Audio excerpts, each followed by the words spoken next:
I say, yo, man, man. Look, I know the Cavs lost, but oh no, I picked the Knicks. Like I told y'all, go back, rewind the film. I picked the Knicks. I'm a Clevelander, but I picked the Knicks, and I'm feeling good tonight because I was constantly tweeting at Dan Gilbert. Hey man, you need to make some trades. You know, this not gonna work in the playoffs. Early in the season, talking to different people, man, this Mobley and Jared Allen thing, we ain't really got no spacing. Cause for me, I'm looking towards the future. I'm looking towards the playoffs. I don't care nothing about this regular season. I understand the fool's gold. Now, I've been in the East a long time watching LeBron James beat these teams in purgatory. The Pacers, the Raptors, the Bulls, all of those fan bases had to deal with the fool's gold of the regular season. Number one seed, Bull, all that garbage. And I'm just like, look, we got a chance to do something real special. But I don't know if these the pieces. Don't get fooled by this. Of course, we need a wing. The two small guard thing, I don't really know. Mobley, Allen, can't nobody really shoot. They soft. And it's just like everything got exposed. And I'm baffled because when I read this on the screen by Sam Amico, it's even more blowing me away. And when you hear what JB Bickerstaff said, it's even more red flags because from everything I'm hearing, the staff, and I hope ownership not cool with this, but they, wouldn't be surprised because the league has gotten used to scamming the fans because that's all I feel. This is a scam at this point. If they don't go make the right moves, it's a scam because you see the writing on the wall. I don't care what all the fans. This is why I'm so upset. I'm telling the fan. I'm in on the Cavaliers Nation page. I'm like, man, we need to go get LeBron, trade Mobley, send him back home, send LeBron back home. Let's get his shit right now. Forget this Eastern Conference purgatory of just being good. Let's try to go for it. They all tell me, no, you don't know what you're talking about. Mobley Peak, he's the next Kevin Durant. Just on and on and on. Good friend of mine. I'm telling him like, hey man, he's telling like, bruh, I'm betting on the Knicks. I'm betting on the Cavs. I'm like, listen, don't do that. Don't do that. Listen, I watched the Knicks towards the end of the season since Robinson been back. It's a different team. Don't do that, man. Oh no, bruh. I'm telling you, they we gonna beat them. All right. And listen, man, unfortunately, tonight, hold on.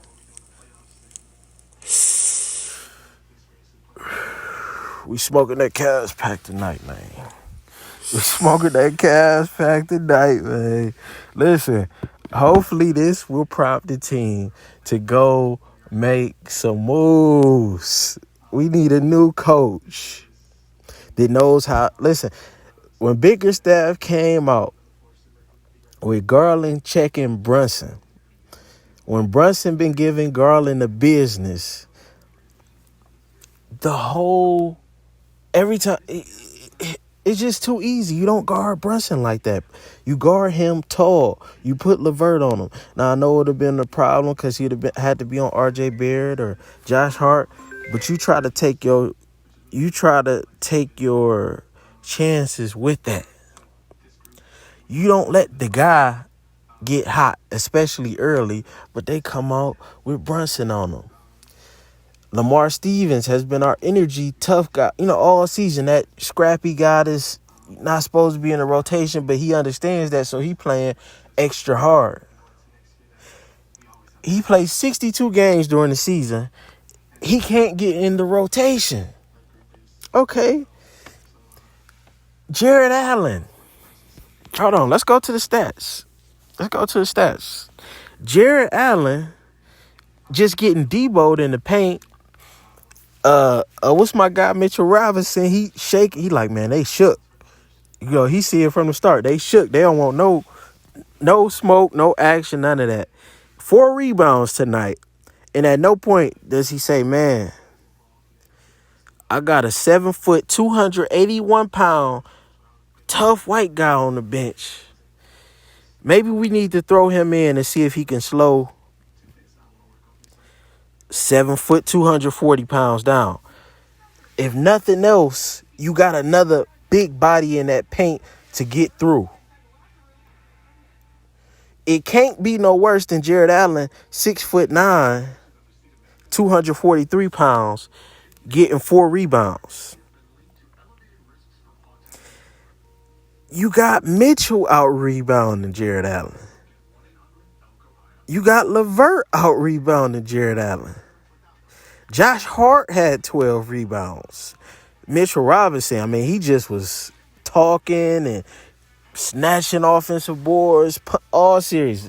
I mean, it's just ridiculous how soft the Cavs are. Like, this was supposed to be all this great paint. And like I said, they're regular season tryhards. Do not get fooled by these young teams that play hard in the regular season. You can just look at these guys and say, like I say, you have some teams, they good in the suburbs, but you bring them to that inner city and that energy gonna change. You gonna be like, dang, John, why you ain't? It's different. Like, shout out J-Man. It hit different when you come to the inner city and you ain't playing the same. I'm sorry. Like, this not it. I know y'all might think it is. I know y'all might think Mobley is going to be the next. I'm sorry. It's just not it. Like, it's not. Like, I know you might think Garland, I'm sorry, 1 of 6, 7 of 13, 21. It's just not it. At this point, the Cavs need to make a police report. Utah got us. Lori Marketing over there bought, what he got, most improved player. He in the military, feet up, feeling good about next season. They might get Vic. They got Colin Sexton, who can pretty much do everything the same as Donovan Mitchell. Mitchell just might, punch a little more, but everything we seen with Sexton do. They got a Baji. They got our picks. I mean, why couldn't we give up Jared Allen? We would have had Marketing. We could have still had some spacing. We give up Kevin Love for nothing when we could have gave Utah the same situation. I mean, the contracts were similar with Westbrook and Kevin Love. They could have bought him out, and we could have got Vanderbilt and all. Like, oh my goodness, it's just horrible, man. And the worst part of it all is we got. I want to say this Plain Diller. Oh, no, he's just an NBA writer. But we got guys like Sam Amico. He's saying big. Oh, no, he's just reporting on what Bickerstaff said. He said, so Bickerstaff said this in the press conference. When I heard this, I almost threw my TV. He said, everybody's hurting. We talked all season how valuable these experiences are. These guys had a phenomenal regular season. They brought back the organization as a promising organization. As much as it hurts, these are the things that you go through that makes you a better basketball player. These games, you have to be built to win in the trenches. You have to be built to hit and then hit one more time. And then hold on, who is this guy? CEO of Broadcasting Outlaws. He says, no one wants to hear it right now, but he's right. And this is the problem with Cavs fans. He knows that he can say some BS like that, and most people gonna be like, man, you know what? We right. We is coming back. This is what the Chicago fans used to think when they had D Rose and they was number one. This is what the Pacers thought when they had Roy Hibbert, Lance Stevenson, Paul George. No, I got some bad news for you. This ain't it. It's not happening. Garbage. Bickerstaff, he doesn't know how to adjust to the adjustment to the adjustment. And you gotta have that in these situations. He doesn't know how to rally these guys. He should have been in guys. Hey, what is you doing, bro? Like, you're not giving the effort. You're watching him get the rebound. At that point, you gotta sit down. You can't play for me. Like if I'm coaching, hey, come here. You getting paid $100 million. Hey, sit down, bro. You don't want this. I need killers out there. Like this the playoffs. And this the thing. If it was like a something skilled, like maybe like a shot, like a Coral can work on this shot. Cool. If it was a handle thing, we can go get you a handle coach. Cool. All right, that ain't no problem. You can't teach tough. You either tough or you not. You either built like that or you not. And these guys are soft. And that's it. Like they got out tough. And I don't know what you're going to do about that. I don't know if a SEALs training going to help these guys with that. I don't know if you can send them to Pelican Bay scared straight and try to put something like that in them. I don't know if going to work out with KG going to help these. I just think you got to start over and you got to put some dogs on this. We need Draymond Green. If anything else, we need the Warriors to get rid of Draymond. And that'll be the best thing for this organization because you got to start with putting the identity of a somebody to, imprint that and, just set the tone. We need a Draymond. We need a Russell Westbrook. And right now we just don't have somebody with that energy. Like, I remember I'm thinking about a game. Like, dude, center on the other team, he was about, it's 8th grade. He's about 6'2", something like that. Got some weight on him. Every time I go to the hole, I'm best player on my team, best player on the court. Every time I go to the hole, he don't really like me like that.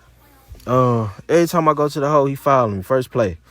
Dang, bro, stop fouling me. This is practice. So he fouled me again. Boom. Now, with most of these Cavs guys, what it did, they would have stopped going in the hole. What I do, now I'm going at him every time I go to the hole. And I'm talking, and we can fight.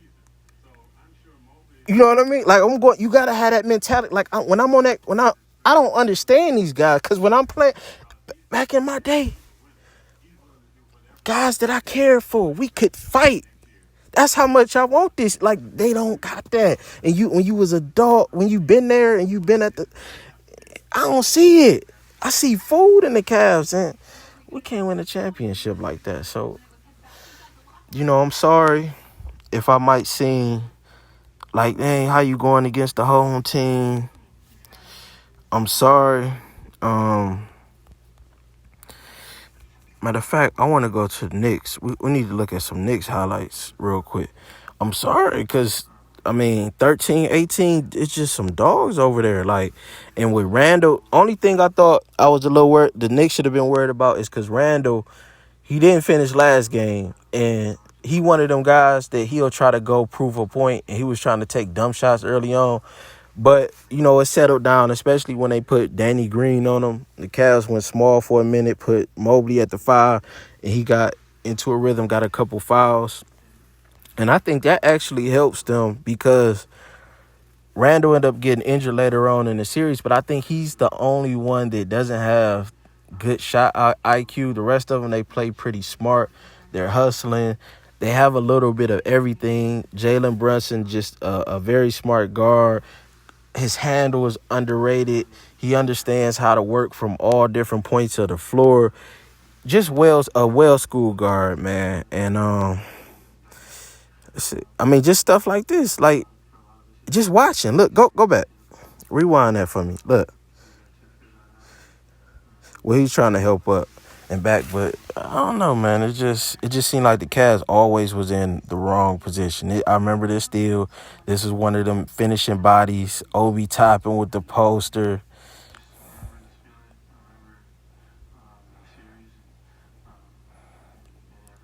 Yeah, it just was bad on. Oh, this was on. I seen this. Oh no, this wasn't it. It was one where Brunson just was getting his 2K just through the leg. You know how Harden used to do? It was on the top left. I'm surprised they ain't got this on here. Hold on. Let's see, 9. Thriving in the paint. Man, quickly pulled something so quick early, man. His release is crazy. Like they just got a lot of good pieces, and I think the Knicks was one of those slept on teams, and I wouldn't be surprised at all if they made it to the conference finals. I mean, they just Thibodeau, good coach. They scrappy. And right now Mitchell Robinson, he said going into the playoffs that he was the best center in the league. And, right now he in that conversation. So we'll see if he can keep it up. And y'all let me know what y'all think, man. We smoking that Cash Pack tonight. I'm out.